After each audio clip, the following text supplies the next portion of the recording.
Here we are, hitting up events, drinking our way through Chicago beer, and trying not to miss a thing. Yeah, because, the cork popped out, boom, it flies like fucking 10 feet. We're like, yeah, let's do it.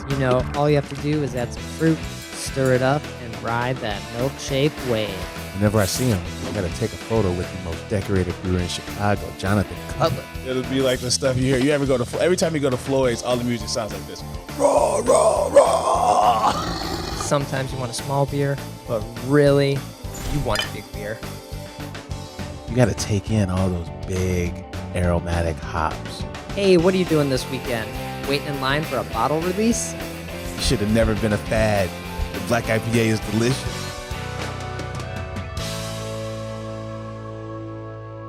Hey, and welcome to Chicago Beer Pass. I'm Brad Chmielewski. Brad, what's up, man? I'm Nik White. And I'm repping merch from my glass to the shirt to the hat and the Beer Buddies. Full effect.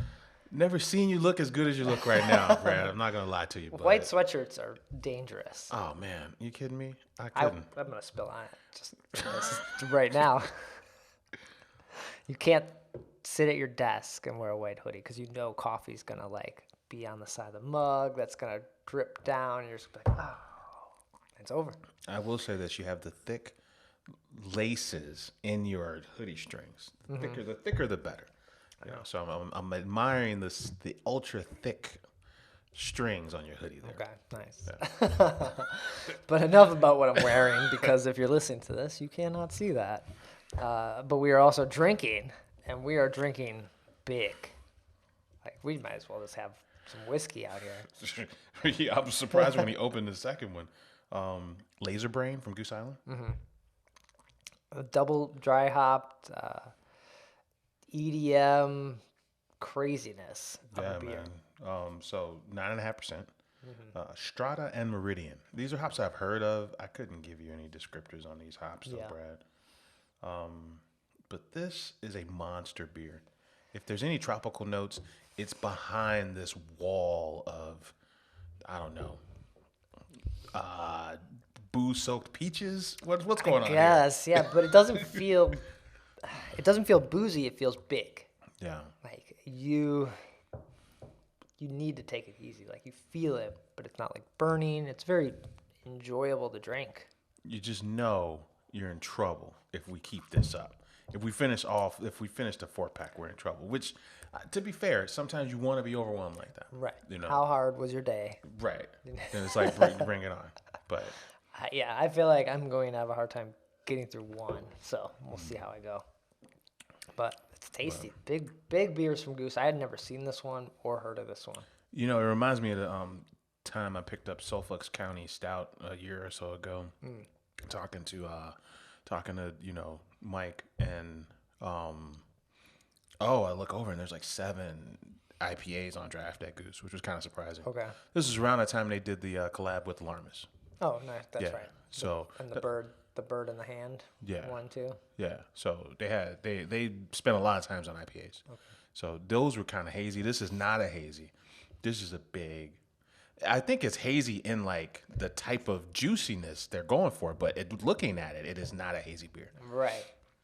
So, but I enjoy those kind of the peach apricot kind of flavors on a kind of a 9.5% beer that kind of looks like an old school IPA. Right, and this is something we're going to talk about our recent brewing trip where we were talking with the brewer there. He at Emmett's, he likes those IPAs, and I was like, oh well, we've kind of seen a little bit of a shift to these classic IPAs, but they have the hops and the orange juiciness that you're saying, but they're clean hopped up beers, just not bitter hopped. Exactly. That's exactly it, right? It's more on the aromatic hops and on the rounder, sweeter hops. Yeah. Wacky artwork on this Goose thing. Twice the hops, man. But, all right, we'll keep sipping. Yeah. You drink this. I was telling Brad in the pre-show. You serve the kids this at Lala, they're gonna be pulled out of the pit. Right. You're gonna fucking pass out drinking 2 of these. If you take this to the face, with whatever else you're doing at Lala, right? Yeah, we are done. It's gonna be over quick. Yeah. So speaking of brewing, should we just dive into that? Yeah, man. Chicago Beer Pass had a brew day at Emmett's in West Dundee. Yeah, it's right next to East Dundee, which I wasn't sure. I wasn't sure if it was Dundee and West Dundee. Because East Dundee's not on the map. West Dundee's on the map. Old Dundee. We're like, how does this fit? It borders Carpentersville. Shout out to Chris Jacobson.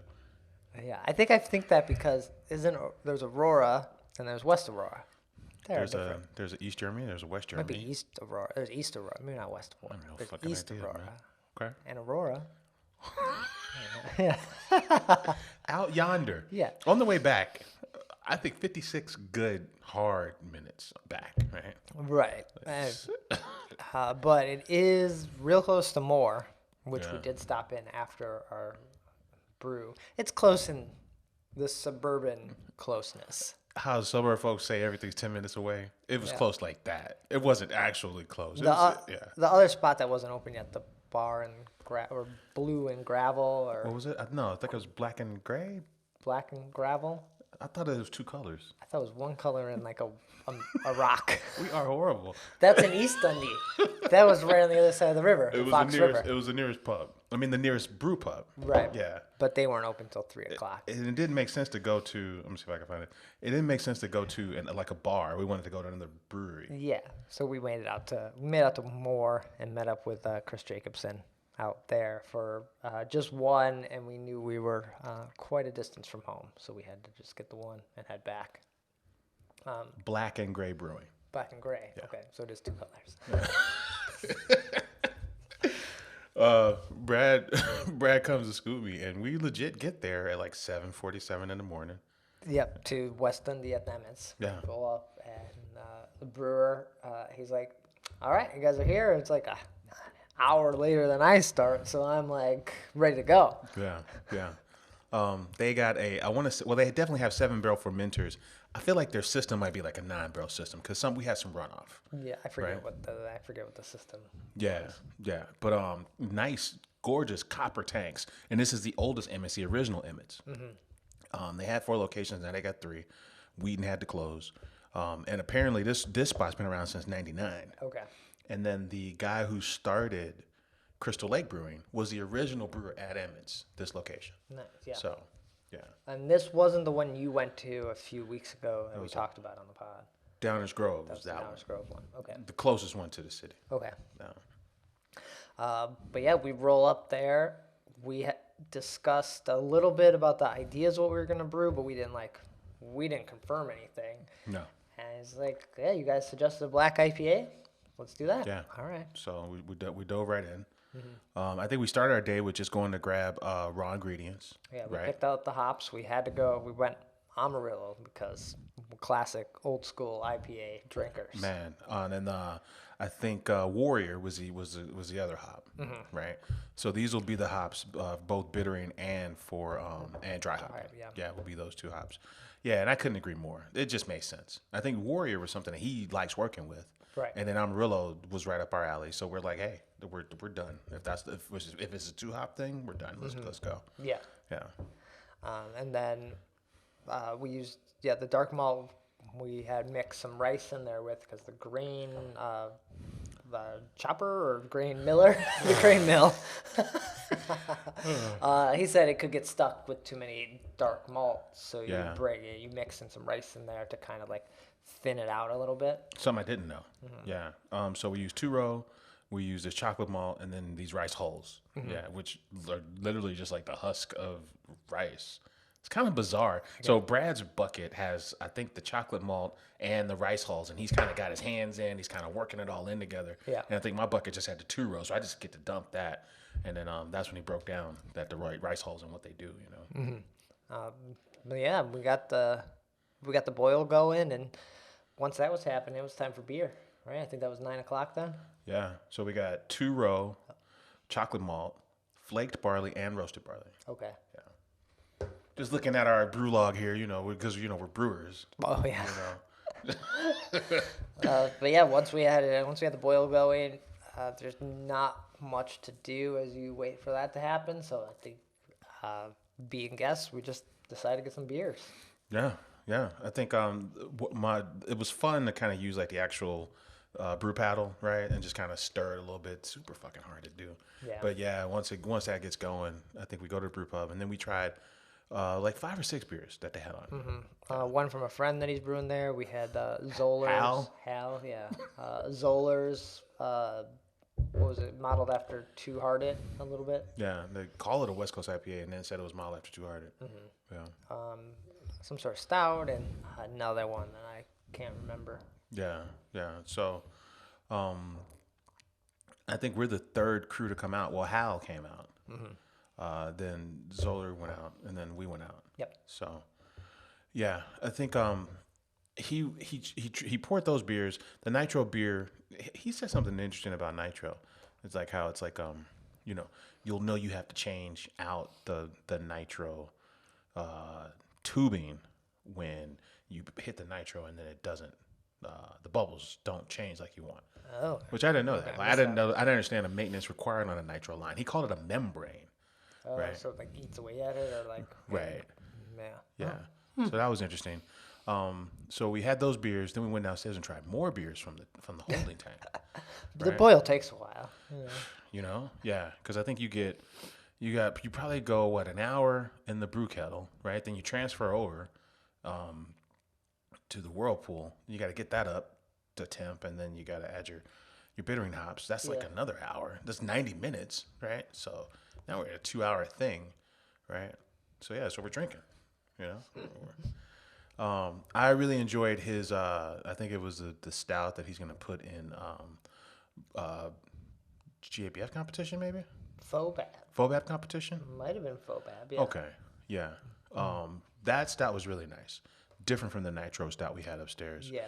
The names escape me because this is all like 8 a.m., 9 a.m. We've had like 6 beers at this point. Yeah. I usually have 6 coffees by that time, not 6 beers. So it was a little different than what we're used to.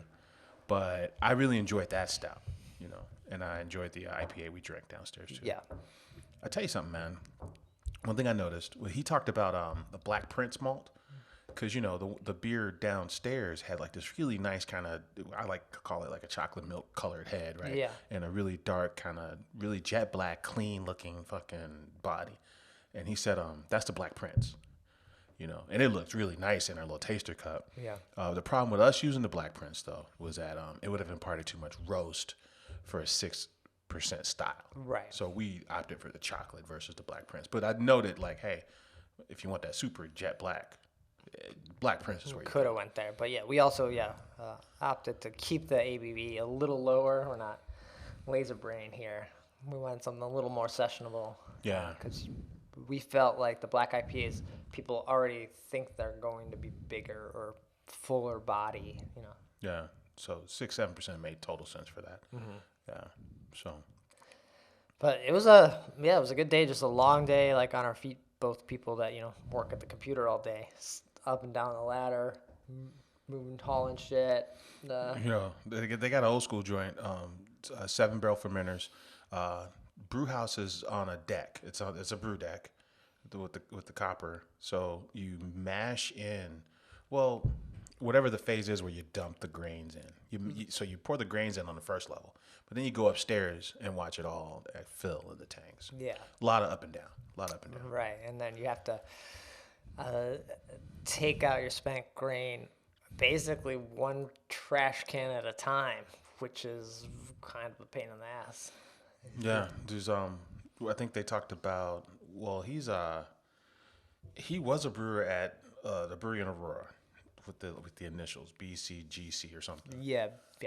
But he named another place. I think he named a place crazy out west. God, and it's just escaping me. But it was an automated system. He said you hit a button and it goes and grabs ingredients and starts the process all off this button. And that was a super fancy one. Tangled Roots. Tangled Roots in Ottawa is what he said. He said that's like a state-of-the-art thing. He was comparing that to his setup. Okay. So, but yeah, that was different. 1999 versus something modern. We're dragging. I think we went out like maybe 6-7 times, dragging grains out. But yeah, it was definitely like we weren't just there talking beer. we were there. Like actually, we putting in that work. But, Yeah, we did it. You know, these hops have to be dropped with love every half hour. You know, you can't just like throw them in all crazy from your pitcher. One pellet at a time. You kind of got to drizzle them out. You know. Yeah, that'd be like, thank you for giving my beer nourishment. You. Every single time, you're like a preacher or something. Just thank you. Bless it. I got a good feeling about this beer, man. I don't know why, but we're a week out from our brew day recording this now. So tomorrow he's dry hopping it, and what is it? Next week then it's ready, or we got another like? That's what it sounds like. Yeah. That's what it sounds like. About 7 more days. Yeah. About another week or so. Yeah, we use Omega yeast, West Coast No. 4 yeast strain. I was pushing for 5. You gotta go for that one upgrade, but. Yeah, I was confused. I had to circle back and ask him because as we were pitching yeast, he talked about the Quake yeast, and District Brewers had that Quake Fest. And, Quake yeast is the yeast that, turns beers around in like 3 days. That's why people love it. But no, we didn't use that. We used West Coast 4 from Omega Yeast Labs. Okay, Yeah. So it's going to be fruity, nice, crisp, clean, 6-7% dry hopped. and I think when we go and do try it, we're going to record an episode. So that could be as early as next week. We sort of said we were going to, but now we might have to go out there for another day or whatever, find some time. Yeah. But cheers to Brewmaster Brent. Mm-hmm. Not Brett. Not Brett. Over at Emmett's. Yeah. So thanks for fun, having man. us. Yeah. So we'll definitely be talking more about the beer on one of our next episodes. I don't know how quickly we're gonna get over there. Yeah. Cool. Then we did make some stops from last week as well. We did Printers Row. Right on. I went up there. Jefferson Park. Hello. Jefferson Park feels like a little like suburb almost. I know it's still a city, but it has like a downtown. It has like almost like a convention center thing down there. Okay. The post office is on one corner. You got your brewery. You got like it feels like Main Street. Your like breakfast spot. Yeah, it feels like a downtown Main Street. Old Jeff Park, man. Yeah. Fishman's. That's the last time I've been to Jeff Park. Okay. So it's been a while. But Printers Row Brewing, it's in Jefferson Park, not Printers Row, and it's in like a 6 intersection thing. Oh yeah, 6 corners. And are we ever gonna stop? I blame Ravinia and 18th Street for this, right? Where your brewery references literally another neighborhood, I guess that's the direction we're going, right? Because this is like the 3rd or 4th one like this. Yes, we should open up like Kentucky Brewing. And just put it in fucking Irving Park. Yeah. And then have some story on why it's called Kentucky. Yeah. We gotta stop this shit. But that's where it is. Nice little selection of beers. They had a really good rye on that was tasty. Okay. Just kind of went down their flight a little bit. Wasn't too big of a fan of their Kolsch, but they offered it. They had a Lake Effect beer on, but it's just they're Jeff Park neighbors, Lake Effect. Yeah. They're just kind of a small little spot, and I feel like if you live over there, they're just nice to pop in. The beers aren't necessarily going to make me want to go there, but I'll go there. It's a lot of places kind of like that. You're like, I like everything about this, and I'll probably make it back sometime again, but I just don't know when. But it was nice. It was good hanging out there. You can get food delivered. I know Earl's Barbecue's not too far from there. Oh, yeah. It was the one day where I had the day from hell. I had to wait all day to get my license renewed. Okay. It was near Jeff Park, so I went to Earl's afterwards. Okay. And I'm like, I know that it was right by that. I think they had a sign that they advertised like baked ribs. And I was like, as we drove by, Maeve commented. It's like, what the fuck are they doing? Like, is that something you like stress? Like, if people are like smoked or, barbecued, but baked? What? They're like, no. Microwaved. We got those microwaved. Like, how much different are these from the ones you put in the microwave? Oh, man. But I don't know. Maybe that's the I have no fucking idea. you went there. Or they I got we sat outside, and I remember just getting like I think brisket or chicken. I opted away from the baked ribs. It was fine, you know. Yeah. I just know that this brewery's near there. That's all. Yeah. So you can get some rolls and hang out at Printer's Row. Like, Yeah. they got a bunch of outdoor seating, which, you know, I feel like it's kind of exciting. At the same time, it's like, oh my god, a car could just like It's crash a little into us. right. It's at a 6 corner, so it's kind of there's streets on both sides, plus a main street in front of those 2 streets on both sides. Yeah, So it's kind of you're on alert a little bit. I guess so. Yeah. Yeah. But that's a lot of if you're like downtown eating outside too. Oh, for sure. Yeah. So. Exact same thing. You outdoor seating at Rosebud in the theater district. Yeah. You're super close to traffic. Yeah, something could just go wrong. Never does. But that was my other stop this past week. I did go over to Old Irving. Oh, right yesterday. on. I was in like a Old Irving kick. I'd be heavy. They're gonna supplant Half Acre as the official Old Irving Guess so. podcast, man. I had this not the bees, the she-bee. Okay. Bishi? Bishi.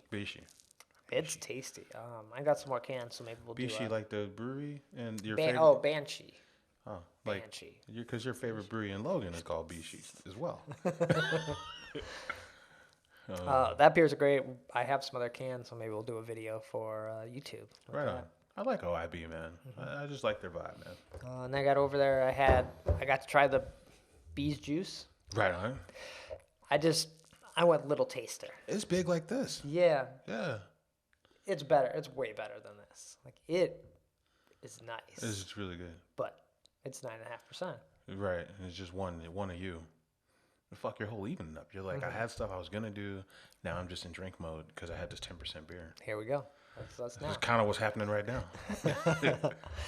So yeah, I did a little taster, and buddy that I was with, he was like, I'm going to get another beer. I was like, we're about the same here. I'm getting a little pour of bees juice. You're getting another beer. Yeah. Yeah, it was good. Had some food, had some beer. It's an Old Irving kind of week. Yeah, man. Cheers to Old Irving. Oh, I dig their stuff. I like your band. Yeah. You know, good stuff. How about you? You were telling me about one of your other suburban stops. Yeah, it was funny because on the way to Emmett's, we kind of did the show to each other in the car. I went up to Buffalo Creek. So Buffalo Creek is in Long Grove, Illinois. Okay. Which is I would say northwest burb. Okay. Sounds about right. Towards like Highland Park. Yeah, exactly. So Buffalo Creek is in historic downtown Long Grove. So I know them for the Long Grove Beer Fest that I went to maybe like 4 or 5 years ago. It's because they have a parking lot and they share it with these other restaurants. One of them is apparently the oldest one in the state. But they had this invitational. You come up, you party with them. And I didn't know where Long Grove was at all. But apparently there's actually a creek. There's actually a Buffalo Creek near the facility. So went in there and did a tour with the brewer, the brewmaster, and the owner, Mike Marr.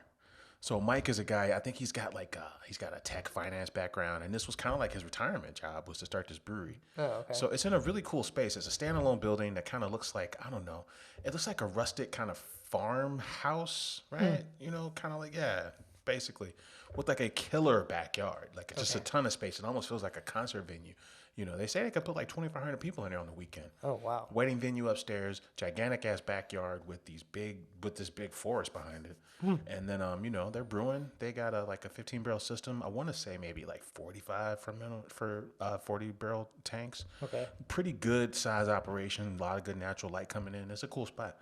I think real quick, man, the story was this space was like the Long Grove Art Gallery. It was a center of the arts for Long Grove. And they had like a good 10-year run. And then after 10 years, they decided to build on a bar component to their art gallery. So where the tanks are is where the art gallery was because that's where all the light is. Right? Okay. Really big vaulted ceilings. It's really kind of nice. That's where the art gallery was, and behind that they were going to build this bar and do an art gallery bar. For some reason, the project went belly up. They ran out of money, and then they didn't do it. Okay. So it sat vacant for 10 years, and then Mike and these guys talked the owner into selling it to him. So he hired the exact same guys that started to build out the bar for the art gallery. That's funny. You know this space. To finish it up. And they finished it off, and now you have Buffalo Creek Brewing. Oh, cool. Yeah. So, what did I drink? They had a really nice Belgian triple. It was nice. I got their Irish Red because we were on Irish Red kick. I got the Irish Red in a big ass dimpled mug. Nice. And he kind of showed us around the joint. Cool. Okay. So yeah, it was cool, man. Then they don't have food there, right? No. So they encourage you. They have food trucks on weekends. Yeah. And they encourage you to just order food from their neighbors. Okay. Kind of thing. They're doing the Long Grove Festival again up on the 30th, I think, of April. So I think we should go up there and check it out, man. It's a nice excursion. It's a nice out of town excursion. Yeah. You know, without going crazy far. He's looking to expand. He's got like I said, the backyard is like basically the forest is behind there. He's looking to expand like 5 acres into the forest because he wants to make more beer. Oh shit. Yeah. It's making that much beer. That's what I said. I'm like, you already got these big ass tanks. But he's like, well, you know, he's only got 4 tanks and 2 of them are for this lager that they keep selling. And the other one's going to be for a creek. So he's really only got 1 tank that he can kind of rotate different styles in and out of. Oh shit. Okay. You know, so he's like, yo, we need more space. So he said he's going to build out. When I was in the back, the first thing I thought was, man, this is a destination brewery. You already do weddings upstairs. This is a destination brewery if there's a hotel here. Then I can hit all the other stops on the Lake County Trail. Maybe not all of them because there's like fucking 30 of them. But, you know, you would drive to Buffalo Creek and have that be your base. Yeah. You know, if you build a hotel in the back. He's like, no, we're making more beer. Okay. You know? So I'm like, yeah, I backed off. I'm like, hey, you are the business owner here. So It's working for him, right? right. I mean, like, clearly you know more about this than I do. So, Damn. but if you want my unsolicited opinion, put a hotel in here and get a rooftop cracking. But and he's like, no, but they're gonna make more beer out of that joint. That's pretty good. And we didn't get any beer. They're making so much. Are they they're packaging? They are right? packaging It's not 6 just- packs. Okay. Yeah, I got a Stein full of beer. Shalonda's keep the Stein? I did not keep a Stein. Shalonda had a pint of beer, and then she got another pint, and then we sampled a wine barrel aged version of the triple that she had, and then we left. Okay. Yeah, I started to go to a restaurant in Logan or Long Grove, but I'm like, I should probably get back to the city. Okay. So I just went back. There's a Euro spot off Tui in 94 that I've always wanted to go to. Like, like a big Greek spot. But you didn't go there. I went there. Oh, okay. We went there on the way back. We're like, let's go back. Nice. Okay. So yeah, Cool. But yeah, I thought that was weird too. Okay. But, Any other stops? Any other? man, I feel like that's all I did, Brad. I did. Shout out to Cultivate, the Forbidden Root spot, the secondary bar there that does the guest drives. Went there, got the WorldWorks English barley wine, barrel aged English barley wine with coconut. Yeah. Too sweet, Too sweet. way too fucking sweet. Okay. Yeah, so that's it. That's my report. Okay. Get the get the rye lager from Forbidden Root if you go Let's to do Forbidden that. Root. Okay. Yeah. I have been talking to someone that's just talking about Vallejo, and I was like, I gotta get to Half Acre soon. I need some of that before it like goes away again. That's a summer release. Vallejo's out, Navajo's out. Yeah, I need to make sure I don't miss them, so I need to go. it's true, man. And then I think they changed their format where it's like Navajo doesn't hit distro. I don't think. I think Navajo's like can only, brewery only. Because they expanded their cooler situation. Okay. When you used to walk into Balmoral, it was part of the floor. It was part of the you had the bar and you had the seating area, and they're just this random kind of clothing shop. Now they have a whole dedicated section. But where the clothing shop was? No, like where towards the bathrooms are, at the very front of the Balmoral. But you can't enter that way. Can you? You enter? can. You can still enter that way. You can. You know how you you- used to not be able to enter that way. Yeah, they got this little drive-through area. Yeah. You can pull up and get your stuff, right when you enter in that door, that's where the new gift shop / coolers are. Oh, Is okay. right Because there. last time I went in, I parked in the parking lot and went in the back way, Yeah, which was always just the only way you're supposed to kind of go in. exactly. Now it's bi-directional. Ooh, okay. Yeah. So I'm gonna have to go check that out. Okay. Because they still had the like little, all the shit in the back too. right, so that's gone. Now that's just all seating. Oh, okay. So Because I was sitting in that area, and I'm I like, must have went before that like switched over. maybe. Okay. 'Cause, yeah, 'cause I'm thinking this is probably in like last couple weeks. Oh, then yeah. Yeah, definitely March. Okay. Definitely in March. Because I went over and picked up whatever the last half acre beer we had. Oh yeah, fucking super small, big flavor, super small. Small batch. Buzzard. Small batch. Yeah. So that was a while ago. Yeah. Okay. Okay. Yeah. But yeah, I didn't make it over there. So that's on my list. Maybe this week.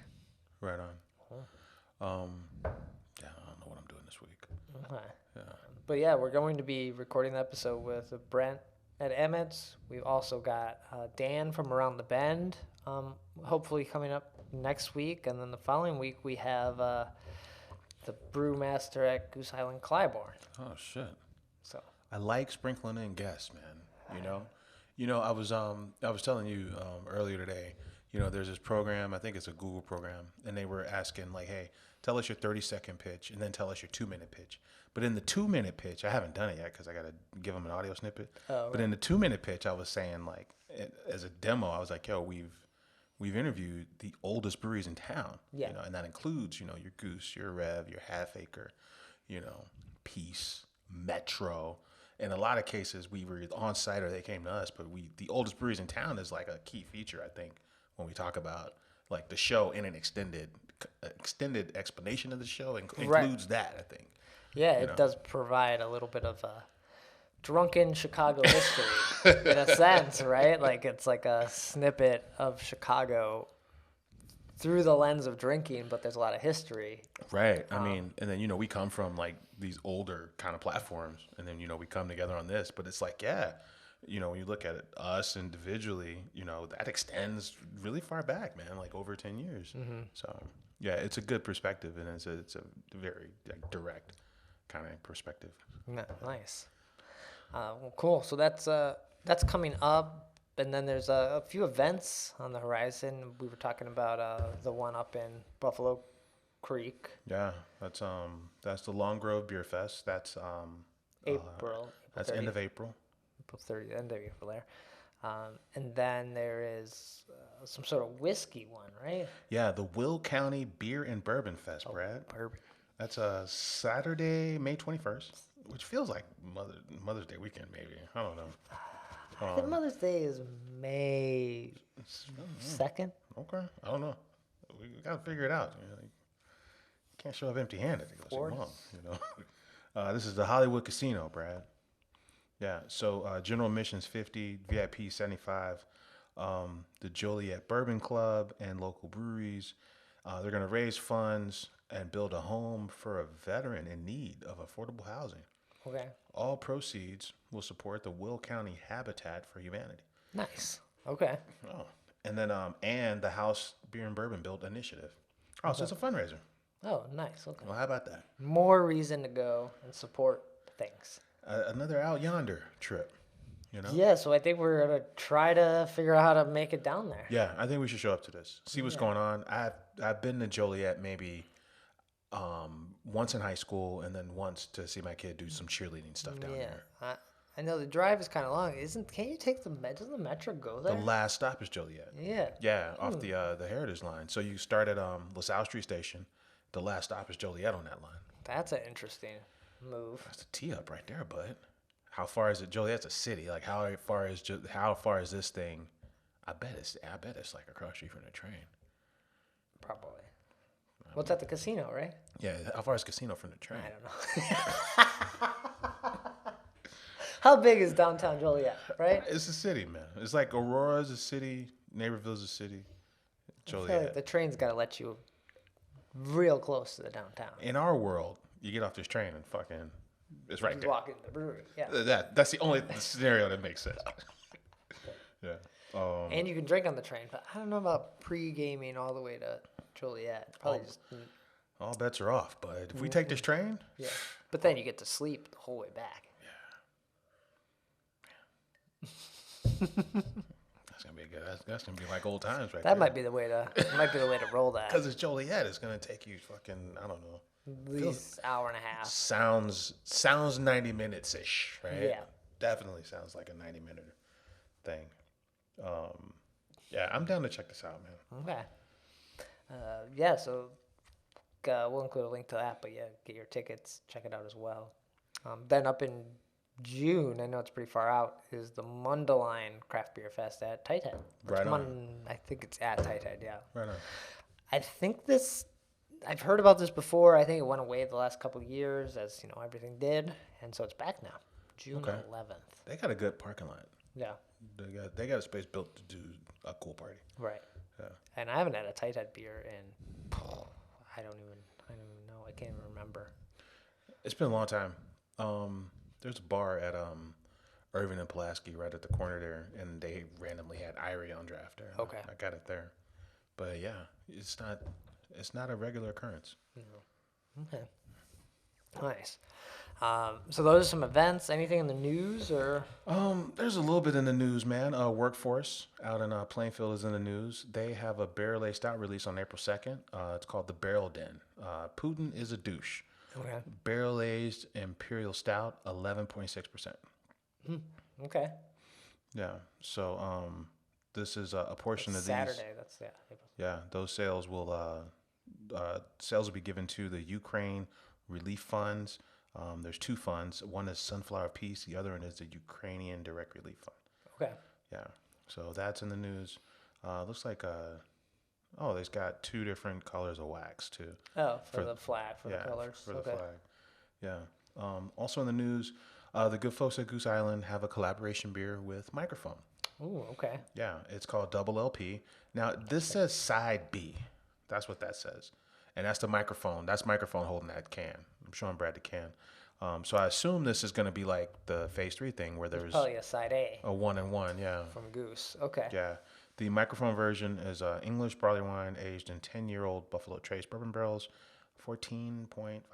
Jesus, man. It sounds like a proper barley wine. Microphone saying it's the best barrel-aged barley wine they've ever made. Okay. Yeah. So, kind of curious about that. Kind of. It means all the other ones sucked. Huh? We've talked about in the past how, because the rye wine and barley wine game is so strong on the other side of town. From Rev.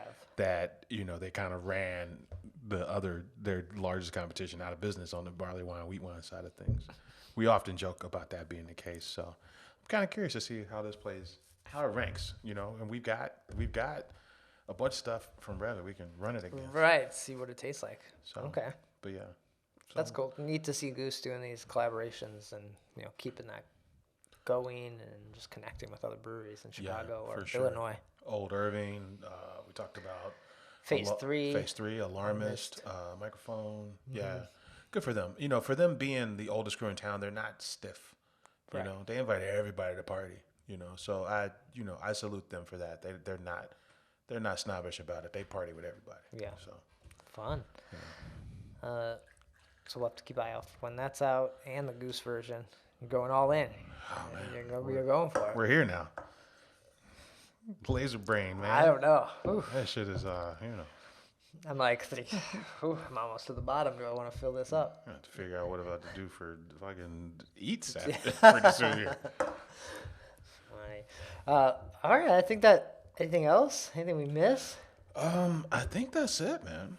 All right. Well, then that's going to do it for this episode. We just celebrated our 400th episode of Chicago Beer Pass. Hell yeah. So it's kind of appropriate that, the brewing thing came about and then this whole wave of guests is coming about. I think that's a nice way to just kind of ring in this milestone, if you will. Why aren't people having us as guests on their show to celebrate this great thing? We're on an island on our own, man. I guess so. Because no one else is really committed every week to talking about, hey, city, burbs, out of town events that we go to. Well, ABV Chicago, they got there. Oh yeah, that's true. They do. They should really invite us on. I don't know. I wouldn't be against hanging out with them. I don't know where they record. Do you? No, I don't know. Either. If it's like if it's like in Evergreen Park where you got all the decorations and stuff, that's pretty far. Well, it's in Long Grove. Here I am complaining about shit that's far. We might go to Microphone and Long Grove in the next 30 days. I'm not going to Long Grove. I'll go to. We gotta go to not Downers Grove because that one closed. That's the closest one. Oh, Downers Grove. DG. The Wheaton one. Wheaton Emmett's closed. Or Palatine. We might go to Palatine. Okay. Dirty Nellies if we go to Palatine. What's that? Come on. I know. I think you've like, mentioned this before. It's the bar in. Okay. They do a festival. It's like the big rager bar in Valentine. In Valentine. Okay. I would know that. All right. So, yeah, I don't know. Exciting stuff. That's going to do it for this episode. Nick, where can people find you? Get in touch. We're not here. Hey, man. I'm on Twitter at Nicosio. And I'm on Twitter at BRad, Chicago Beer Pass, Twitter, Instagram. I've been blowing it up with old Irving pictures. It's the Old Irving podcast. And we'll be back soon with another episode. Take care. Cheers.